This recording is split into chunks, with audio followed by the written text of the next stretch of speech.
कहानी की शुरुआत होती है जर्मनी के कोल्ड वॉर एरा में स्थित। यहाँ पर जो भी सीनरी है वो ऐसी है कि जर्मनी में एक वॉर हुआ और ये आफ्टर वॉर सीन यहाँ पे चल रहा है।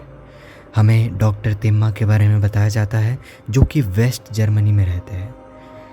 Doctor Timma one of the best neurosurgeon वहाँ के हैं और वहाँ पे फिर उनके सामने एक केस आता है जिसमें एक बच्चे को सर में गोली लगी होती है और उसे बचाने के लिए डॉक्टर तिम्मा मेयर का ऑपरेशन छोड़ के उस बच्चे का ऑपरेशन करते हैं। इससे उनकी लाइफ बहुत बुरी तरह अफेक्ट होती है, लेकिन फिर उसके बाद जो होता है ये उन्हें भी शॉक कर देता है। जिस व्यक्ति ने डॉक्टर तिम्मा की लाइफ को बिगाड़ा था वो 3 व्यक्ति मर चुके हैं। किसने किया नहीं पता। वो बच्चा कहाँ है वो भी हॉस्पिटल में नहीं है। यस, मैं उसी बच्चे की बात कर रहा हूँ जिसने उन 3 लोगों को भी मारा और 19 साल की उम्र तक उसने कई ऐसे क्राइम किए जिसमें वो कभी पकड़ा नहीं गया। ये वही आदमी है जो कि इंस्टाग्राम के एडिट्स में आपको हर जगह मिल जाएगा। आपके दोस्त के इंस्टाग्राम स्टोरी पर भी ये मिल जाएगा और आपके फीड में भी। इसका नाम है योहान लिबर्ट। योहान ईस्ट जर्मनी में कोल्ड वॉर के वक्त पैदा हुआ था। यह अपने बहन अपनी ट्विन सिस्टर अन्ना इल्बर्ट के साथ वहाँ पर अकेला था जब इसे एक ऑर्फनेज में लाया गया। अब ऑर्फनेज का नाम आप सुन लीजिए। इसका ऑर्फनेज का नाम था किंडरहैम 511। यह ऑर्फनेज वही जगह है जहाँ पर कई साल पहले एक बहुत बड़ा हादसा हुआ था। इस हादसे में 50 से भी ज़्यादा लोग मारे गए थे। यह हादसा किसके वजह से हुआ था? जी हाँ, योहान लिबर्ट की वजह से। और तब योहान सिर्फ और सिर्फ 10 साल का था। योहान वहाँ पर बस एक थ्रोन पर बैठे हुए उन सारे लोगों को मरते हुए देख रहा था। पता है उसने तब क्या कहा?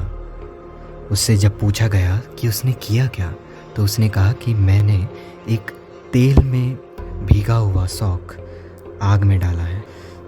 अब इसके स्टोरी पर आते हैं। तो मैंने आपको कहा था कि योहान को ऑर्फनेज में लाया गया था। एक्चुअली में वो एक ऑर्फनेज था ही नहीं, वो था एक एक्सपेरिमेंटल लैब जहाँ पर छोटे छोटे बच्चों को लाकर परफेक्ट सोल्जर बनाने के लिए ट्रेन करा जा रहा था। वहाँ पर इंस्ट्रक्टर्स थे, डायरेक्टर्स थे और 50 से ज़्यादा ऐसे छोटे बच्चे थे। उनमें से एक था योहान। बचपन से ही बहुत ज़्यादा इंटेलिजेंट था। लोगों को समझना, उन्हें मैनिपुलेट करना उसके लिए चुटकियों का काम था। वहाँ पर उसने बहुत सारी चीज़ें सीखी, जैसे कि लोगों को कैसे मैनिपुलेट करना है और कैसे लोगों के अंदर एक दूसरे के लिए हेट बनाना है।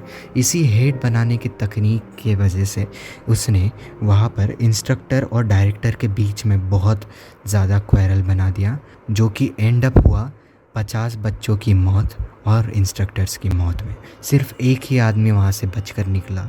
फिर उसके बाद योहान को इल्बर्ट फैमिली अडॉप्ट कर लेती है।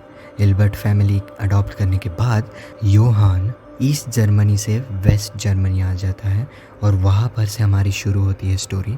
योहान ने अपने माँ बाप को वहाँ पर मारा था और अपने बहन से उसने कहा था कि मेरे सर पे गोली मारना और बंदूक बाहर फेंक देना। उसके बहन ने वही किया जो उसने कहा। उसने उसके सर पे गोली मारी और वो वहाँ से उसने बंदूक फेंक दी। लेकिन अभी हम सभी को पता है योहान को हमारे प्रोटैगनिस्ट डॉक्टर तिम्मा ने बचा लिया था और जॉन ने फिर उसके बाद काफ़ी सारी चीज़ें की। योहान का ये सब करने में क्या रीज़न था? क्यों उसने इतने सारे लोगों की हत्या की? क्यों वो लोगों को मैनिपुलेट करता था ताकि लोग उसके जैसे बिहेव करें और एक में कोई मार दे? वो सोचता था कि ये सोसाइटी एक यूटोपियन सोसाइटी होनी चाहिए। यूटोपियन सोसाइटी वो सोसाइटी होती है जो कि एक परफेक्ट सोसाइटी मानी जाती है। जॉन के लिए परफेक्ट सोसाइटी वो थी जिसमें कोई भी अनडिज़र्व्ड पीपल ना रहे और इसलिए वो ये सारे अनडिज़र्व्ड पीपल को मार देता था और उनको भी मार देता था जो इसके बीच में आते थे। तो यही थी स्टोरी योहान लिबर्ट की। Thank you.